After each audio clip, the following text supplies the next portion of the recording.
Call Don now, 682-1270. News Talk 1270 KIML.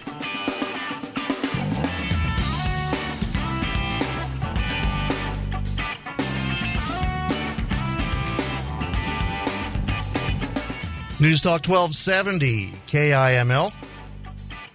Don Carpenter Show.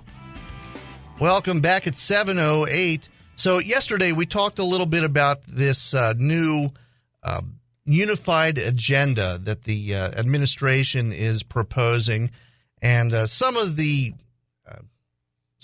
consequences of some of these regulations as well. So I decided to get our Second Amendment guy, our go-to Second Amendment guy, on the phone, and we should have Bob Owens from BearingArms.com. Good morning. Good morning. How are you doing today? It's always a pleasure to talk to you. Thanks for taking a few minutes to talk to us this morning. I found this story out from your website, so I figured you'd be the guy that could kind of tell us exactly what this means and how it would affect all of us, really. I mean, especially those of us who are involved with any kind of online advocacy. Mm-hmm. So we've got some interesting things coming out of the Obama administration, and he knows that he completely lacks the ability to get the gun bans he would like to have through Congress. We've got a Republican-dominated Senate and House. He knows that public opinion has swung strongly in favor of gun rights, and basically he's backing a losing position. So the only way he has any ability to push through his agenda, which is to ban or outlaw as many parts of firearm ownership as he can without directly attacking the Second Amendment, since he can't do that either, is to push through regulations and executive orders. One of the most crushing things that he is pushing is a regulation change in the State Department dealing with ITAR, which is the International Traffic in Arms Regulations. And it would ban some online speech about firearms. Anything, for example, product data for manufacturers, product manuals. If you have a blog or participate in a forum, or you make or view YouTube videos about firearms, you could conceivably run afoul of this regulation and face 20 years in prison and $1 million fine. Well, oh yeah, go ahead. Well, I was going to say, it is a blatant assault on the First Amendment while targeting the Second Amendment, trying to squelch discussion of our right to bear arms. Well, and one of the things that's popped up over the last few years, and this is something, I mean, I just started getting interested in it because I'm in the process of building an AR-15, for example. There are a lot of people that do a lot of stuff at home. I mean, an AR-15 especially, you get an 80% lower and you learn how to mill it yourself. There's absolutely no paper trail that the feds would even have on that weapon, and you can watch videos and learn how to do all of this stuff by yourself. And absolutely, I just bought some parts. I've got a Beretta 92 F Compact, the cut down M9, and I'm going to be changing out the hammer spring and putting in a different safety on it. Where am I getting my information on how to do that? Off of YouTube, because there are videos that show you how to change it, how to swap out those parts so you don't have to take it to a gunsmith.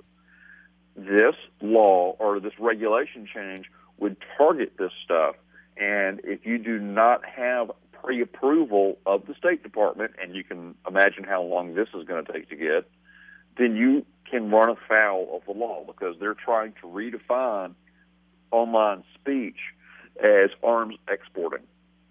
So it is utterly insane. It is a blatant assault on the Constitution, and you can expect a lot of pushback, and you can expect people like me to refuse to comply with this law. Well, can you imagine how impossible it would be to even manage to keep a track of all of this stuff? I mean, YouTube, obviously, they would obviously immediately comply if something like this came down the pike. I imagine YouTube, any kind of gunsmithing or any kind of firearms videos that could remotely be construed as technical data under this rule. Mm-hmm. I'm sure YouTube would comply, but there are a million other ways to disseminate information. It would be impossible to 100% enforce, but what would happen is people would just start getting those fines or getting arrested for disseminating information that is completely harmless on its own. Exactly. And the intent of this administration is to criminalize gun culture, to assault gun culture, to deny our ability. Some of the other regulations that they're pushing, try to deny us certain firearms, try to deny us certain ammunition. Democrats have proposed legislation so broadly worded as to outlaw all centerfire rifle ammunition. And it is part and parcel of a very corrupt group and party. And you've got to start wondering why people like President Obama feel so threatened by the First and the Second Amendment. It's a little disconcerting to wonder about his real motives. Well, and not only that, I mean, the First and Second Amendment are almost tied together. I mean, one defends the other, and this is I've been saying that for years, but this is a perfect example of how the First Amendment defends the Second, and the Second defends the First. It is, and it's utterly. I would argue it's nearly criminal, an impeachable offense, because this is a blatant assault on the Constitution. And of course, Obama being Obama, he's got several layers of bureaucrats between him and this regulation in the State Department. But we know exactly where this is coming from because this is consistent with everything he's done throughout his presidency, and some of the other schemes he has attempted to pull. So you can expect some incredible pushback on this from all gun rights groups. I know that the NRA is leading the fight against this through the Institute for Legislative Action, and I don't think he's going to be able to slip this through like he hoped to do. Well, and the question is, I mean, we keep catching these things and we keep shooting them down, so to speak. But one of these days, one of these crazy regulations is going to make it through. The news will drop on a Friday before a holiday, or some big event will happen and we'll be distracted. And unless there are guys like you out there disseminating this news, I mean, I would have never known about this. And I try to keep up on these sort of things. Well, we do what we can to keep these guys honest. And unfortunately, that is a full-time job. They are far more interested in their power than our liberty. Well, it certainly seems that way. Yeah, and so we have to be vigilant, and we have to do what we can to ensure that they do not undermine the Constitution any further than they have. And fortunately, we do have some very good reps and senators in Congress who are doing what they can to defund some of these efforts as well. Yeah. So this particular action, I mean, what can we do to stop it in its tracks? Well, they do have a comment period, and you can either regulate or send email to at regulations.gov about the ITAR amendment, and be polite, but be firm and resolute in your position and back it with facts. This is an affront to the Second Amendment. This is an affront to the First Amendment. It's too broad, and it does not do anything whatsoever to stop illicit information going to criminals and terrorists and foreign powers. What it does is it muzzles Americans, and this is vastly unfair and outside the purview of the State Department. I would also strongly recommend that people contact their representatives and senators and make clear your opposition to this assault on the First and Second Amendment, and make sure you tell them that you will be holding them accountable. Oh yeah, and of course, actually, the story on your website, bearingarms.com, actually has links to the email and stuff too. So it's easy to find on your website the email address to send this, and of course, our two senators and our representative are pretty darn good on the Second Amendment, but it wouldn't hurt to give them a call and remind them about this. Absolutely. Yeah. So just go to Bob's website, bearingarms.com, and find the story about the it's called "What Constitution Obama Wants to Muzzle Gun-Related Speech." It's right on the I think it's right on the front page still, and you can find the links to it's still on the front page. So that's one story. Actually, before we get to the other one, do you think the gun control groups, the Bloomberg and Mom's Demand and the Brady folks, do you think they have a hand in writing some of these regulations? I wouldn't be surprised if it was their idea, if they were along for the ride. But, this is certainly consistent with the administration's views. And so, I will go ahead and put the blame where it most logically belongs, which is with the Obama administration. Right. I mean, and maybe this is just, my tinfoil hat getting to me, but I just picture, a meeting somewhere and a bunch of brainstorming going on and trying to think of ways we can give a death by 1,000 cuts to the Second Amendment. And this is just one of the ideas that came up. Oh, no. Well, I would not say that's tinfoil at all. We do know for a fact that Bloomberg has worked with Democrat legislators and with other gun control groups to push his agenda. I just don't know that it was necessarily involved in this particular one. Right. Yeah, no, you're dead on. We know that these guys work together to push their agenda. Yeah, it's just was it with this one? We don't know. Well, they're busy in your state right now. They are. Yeah. We're trying to repeal a Jim Crow era gun permitting scheme that was designed to keep minorities disenfranchised so that the Democrats who were part of the KKK and law enforcement in the Reconstruction era wouldn't get shot when they went and lynched people, when they went to lynch blacks during Reconstruction. Well, and unfortunately... Oh, go ahead.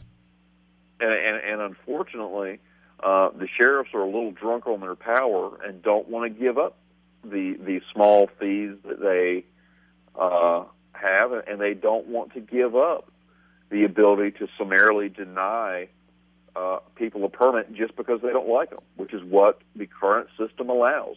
You can be a law-abiding citizen with no criminal violations, but if the sheriff does not like you, they can deny your right to a pistol purchase permit. And that has been abused for the last 100 years, and the sheriffs don't want to give up that power. And it's very sickening that the NCGOP is not showing any more spine on this than they are.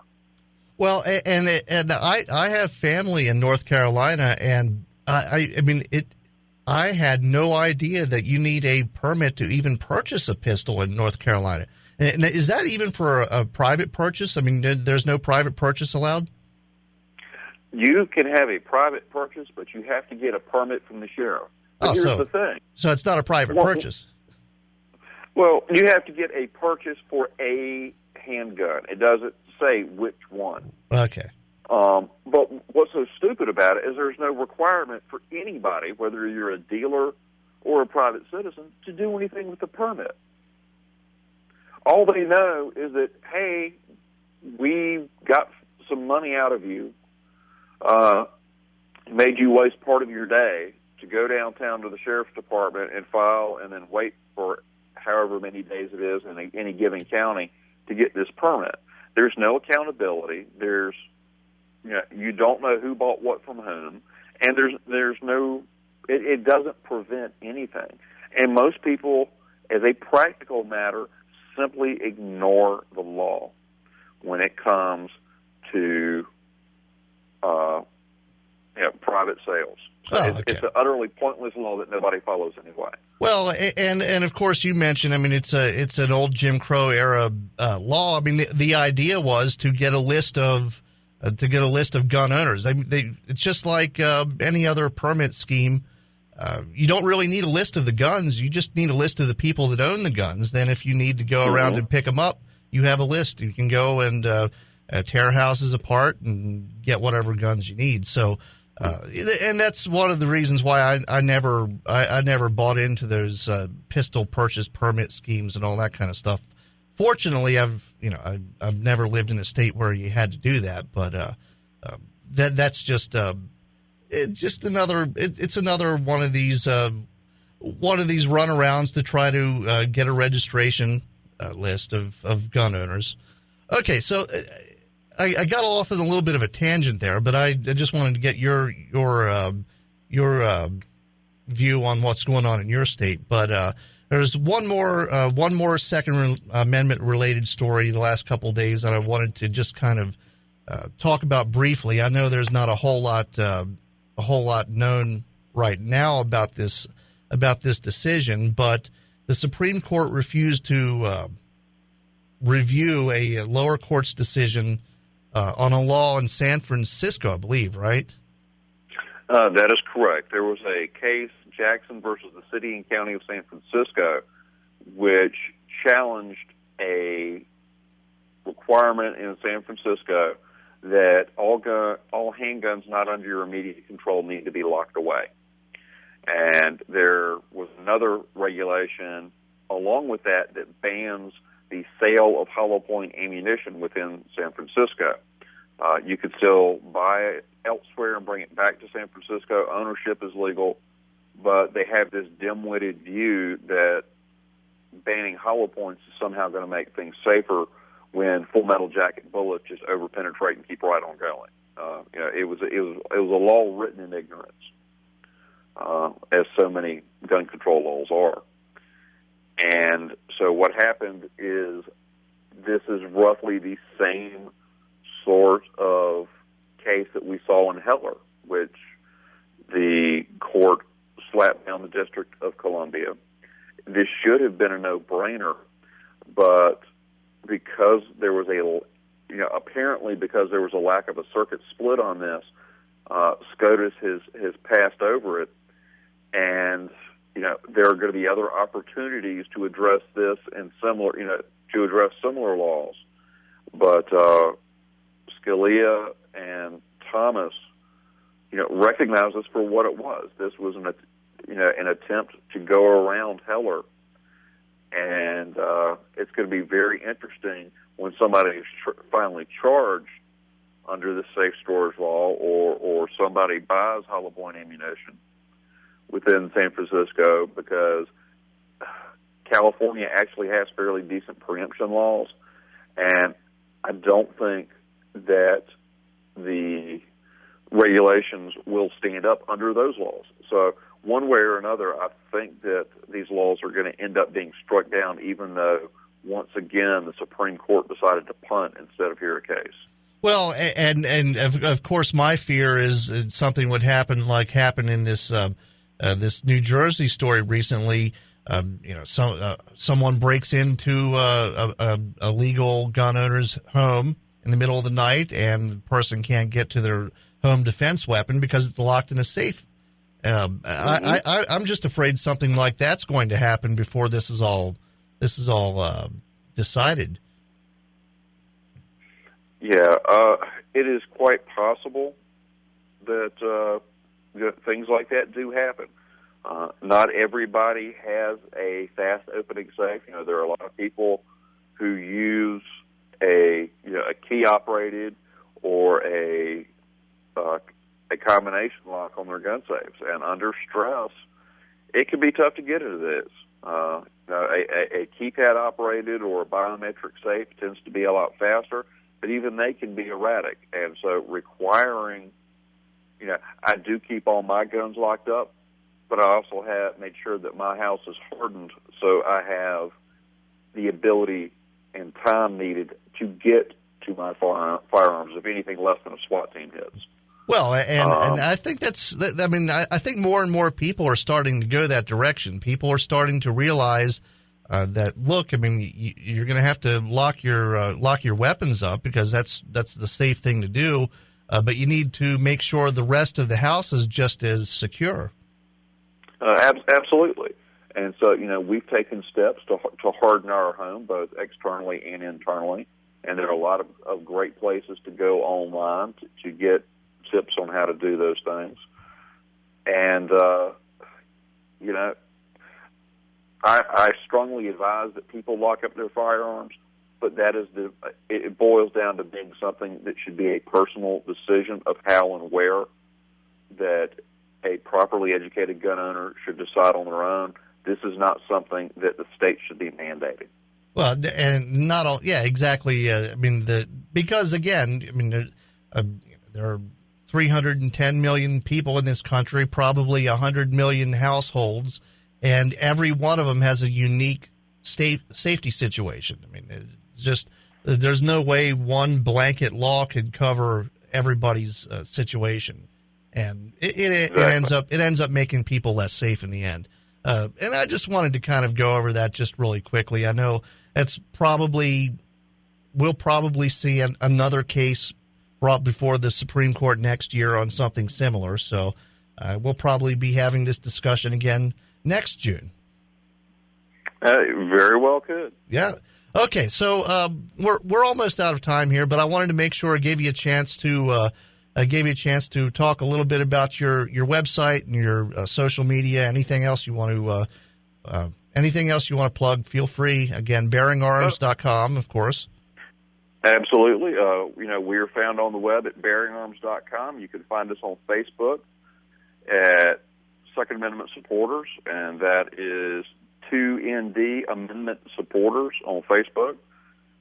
We do have a fairly large following, pushing 1.8 million likes, and we use that to try to disseminate information to gun owners that they can use. I can be found on Twitter at Bob_Owens, and you can also find Bearing Arms on Twitter at BearingArms.com. And your website's great because it's not just news and it's not just opinion pieces, but there's also There's some stuff about tactical stuff, learning how to handle firearms, reviews of weapons. It really is. I don't know why, but I watched that video of the 308 with the ice blocks. I watched that like 10 times yesterday. So that was a pretty cool demonstration on energy, the importance of energy transfer. You can have all the power in the world with a 50 BMG Ralphus round, but if it keeps right on going and doesn't dump that explosive energy, it doesn't quite get the job done. Whereas that 308 with 168 grain AMAX dumped every bit of energy and blew that 150-pound ice block to shreds. Yeah, well, and it's always about having the right tool for the job. And if your job is shooting ice blocks, obviously a 50 is probably a little bit too much for it. That is true. Yeah, well, and bunches of cool stuff like that as well. So thanks a lot, Bob, for taking a few minutes to talk to us again. BearingArms.com. We'll talk to you again in a few weeks, hopefully. Absolutely. Anytime, my friend. Hey, thanks a lot. And there you go, Bob Owens from BearingArms.com. And we're going to take a break. We'll be right back. News Talk 1270, KIML. Miss a segment of the show? Check out Don Carpenter Radio on YouTube for all the best clips. Don Carpenter on News Talk 1270, KIML. KIML. KIML. KIML. KIML. KIML.